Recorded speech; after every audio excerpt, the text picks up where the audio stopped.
कृष्ण जी ने कंस का वध कैसे किया। बहुत समय पहले कृष्ण के मामा कंस मथुरा के राजा थे। कंस बहुत ही क्रूर और घमंडी राजा था। उसकी प्रजा उससे डरती थी।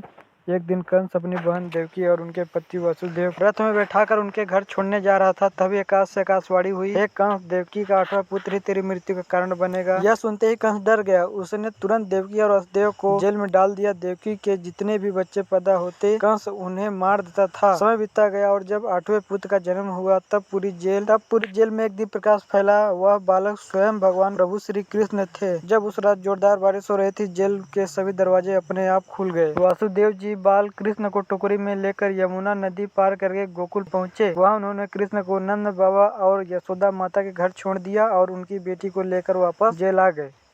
गोकुल में कृष्ण बड़े होने लगे। बचपन से ही उन्होंने कई राक्षसों का अंत किया। कभी पुतना राक्षसी आई तो कभी कालिया नाग आया, लेकिन कृष्ण हर बार अपनी शक्ति से सबको बचा लेते हैं। धीरे धीरे कंस को समझ आ गया कि कृष्ण जीवित है और वही उनका अंत करेगा। कंस ने कृष्ण को मारने के लिए कई चाल चली, लेकिन हर बार असफल रहा। आखिरकार उसने कृष्ण और बलराम को मथुरा बुलाने की योजना बनाई।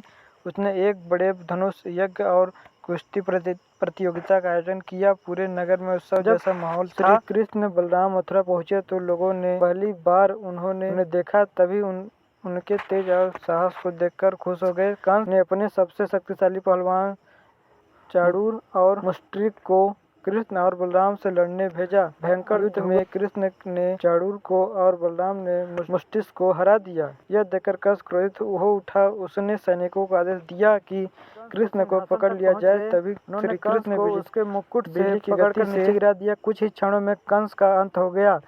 कंस की मृत्यु के बाद मथुरा के लोगों ने राहत की सांस ली। जेल के दरवाजे खोल दिए गए और देवकी वसुदेव को मुक्त कर दिया गया। पूरे नगर में खुशी छा गई। सभी लोग भगवान श्री कृष्ण जय जयकार करने लगे। इस कहानी से हमें सीख मिलती है कि चाहे बुराई कितनी भी शक्तिशाली क्यों न हो, अंत में सत्य और धर्म की ही जीत होती है। जय यादव, जय माधव।